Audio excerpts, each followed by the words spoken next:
Assalamualaikum warahmatullahi wabarakatuh. Perkenalkan, saya Indasari, NPM 186690007 dari Program Studi Teknologi Pangan Universitas PGRI Semarang akan mempresentasikan teknologi roti dan kue mengenai wafel. Pembuatan wafel dimulai dari bahan.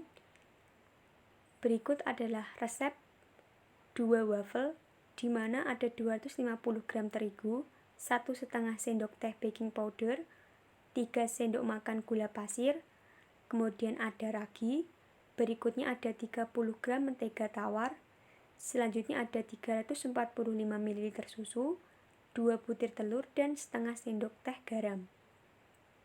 Untuk topping sendiri yang digunakan ada berbagai macam dan dapat disesuaikan dengan selera. Secara umum, topping wafel itu ada saus coklat, parutan keju, dan juga buah. Cara membuat adonan wafel. Dengan langkah yang pertama yaitu mencampurkan semua bahan cair termasuk telur dan susu.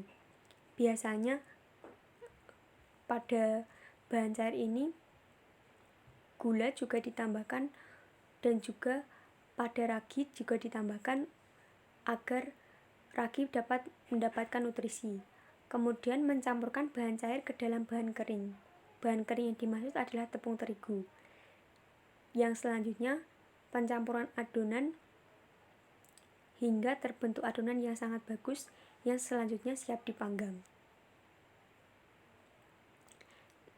Kemudian masuk ke dalam peralatan pengolahan wafel. Seperti yang kita tahu bahwa wafel merupakan kue yang sangat cukup familiar di kalangan masyarakat. Pada slide ini adalah gambar salah satu alat yang digunakan untuk mencetak wafel. Di sini ada alat yang bernama Egg Waffle Maker Electric, di mana model dan tipe sudah dijelaskan, tegangan seperti apa, kemudian frekuensinya 50-60 Hz, kemudian ada daya listriknya 850 watt, materialnya terbuat dari stainless steel dan juga teflon, termopas tersedia 50-300 Celcius, kemudian beratnya adalah 18 kg dan dimensi 350 x 4025 dikali 500 mm. Selanjutnya adalah bentuk kedua, di mana alat ini bernama Waffle Maker Persegi Elektrik WP22. Seperti yang slide sebelumnya sudah dijelaskan mengenai model dan tipe, kemudian ada tegangannya juga, frekuensi hingga dimensi. Ini lanjut ke bentuk ketiga. Alat yang digunakan bernama mesin wafel ikan atau Fish Waffle Baker gas SCDY22. Model dan tipe merupakan SCDY22, kemudian bahan bakarnya adalah gas LPG, bahan bakar gas, kemudian materialnya adalah stainless steel dan juga teflon. Bentuk cetakan ikan mulut tertutup, beratnya 14 kg dan dimensinya 700 x 410 dikali 240 mm. Kemudian kita lanjutkan ke peralatan pengolahan wafel pada umumnya. Seperti yang kita tahu, selain pencetak wafel yang sangat penting, itu ada juga digunakan timbangan, mixer, kemudian ada gelas ukur, panci, pemanas, dan peralatan lain-lain yang menunjang pembentukan dari kue wafel. Penyimpanan dari wafel sendiri ini paling tepat ditempatkan pada tempat yang kering, kemudian suhu ruang, dan terhindar dari serangan tikus. Untuk pengemasan, tentu wadah plastik pada umumnya digunakan untuk pembungkusan wafel, kemudian kertas yang sering kita jumpai di mall, dan juga toples, bentuk plastik kotak yang mudah dibawa kemana-mana. Karakteristik mutu. Pada wafel ini, karakteristik mutunya itu sama dengan roti. di mana roti SNI-nya adalah SNI 0138401995, di mana karakteristik mutu tersebut mencakup warna yaitu kuning keemasan, kemudian aroma adalah aroma butter, tekstur tentu saja empuk, bentuknya seragam. Jadi kalau menggunakan cetakan kotak, bentuknya akan kotak dan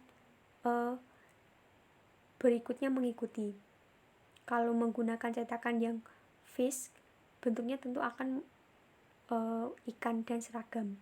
Rasanya karena ada penambahan gula yang cukup banyak, waffle identik dengan rasa manis. Kemudian ada HACCP. Pada waffle sendiri kurang spesifik HACCP-nya seperti apa, namun secara keseluruhan HACCP pada kue-kuean yang terbuat dari beberapa tepung terigu, kemudian telur, margarin, gula, susu, dan tambahan topping sebagai berikut, di mana bahan tidak mentah atau bahan mentah atau BTP ada tepung terigu. Bahayanya ada kontaminasi dari benda fisik seperti batu, kutu, serpihan kaca, dan lain-lain. Kemudian jenis bahayanya adalah benda fisik. Cara pencegahannya, tepung diayak terlebih dahulu sebelum digunakan. Nah, kritis batasnya adalah tidak ada benda fisik yang ditemukan. Kemudian lanjut yang kedua adalah telur. Bahaya adalah kontaminasi dari biologis. Jenis bahaya salmonella mikrobiologis. Cara pencegahan dengan cara telur terlebih dahulu dicuci dan dibersihkan sebelum dilakukan penyimpanan dan dilakukan pengolahan. Kritis batas, cangkang tidak kotor, telur tidak busuk. Yang ketiga ada margarin. Bahayanya adalah kontaminasi kimia. Jenis bahaya ketengikan. Cara pencegahan ditutup selama penyimpanan, kritis batasnya tidak tengik. Lanjut adalah gula. Kontaminasi dari benda fisik. Jenis bahaya benda fisik, kemudian cara pencegahannya gula diayak terlebih dahulu sebelum digunakan. Kritis batasnya tidak ada benda fisik yang ditemukan. Kemudian lanjut susu. Bahaya adalah kontaminasi lingkungan, kemudian jenis bahayanya adalah kapang dan kamir, berarti jenis mikroba. Kemudian ada benda asing dan udara atau fisik. Cara pencegahannya ditutup selama penyimpanan. Kemudian pada kritis batas tidak menggumpal dan tidak ada kapang atau kamir. Yang terakhir ini berupa toppingnya, misalnya toppingnya adalah selai buah. Bahayanya kontaminasi lingkungan, kemudian jenis bahaya adalah udara, yaitu mikroba.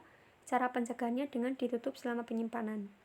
Kritis batasnya tidak berlendir, tidak basi atau berasam, dan tidak ada kapang atau kamir. Pemasarnya sendiri itu biasanya yang kita jumpai mengenai waffle itu dijual di mall. Kebanyakan waffle ini merupakan makanan yang sering dijumpai dan sering dibeli di mall-mall besar. Selain itu ada di toko roti dan bakery. Tentu karena ini merupakan salah satu inovasi dari roti dan bakery. Ya, selanjutnya ada UMKM. Banyak sekali UMKM yang mengembangkan tentang variasi dari waffle. Terima kasih. Itu tadi pemaparan mengenai waffle yang telah saya sampaikan. Terima kasih banyak atas perhatiannya, kurang lebihnya mohon maaf dan terima kasih. Wassalamualaikum warahmatullahi wabarakatuh.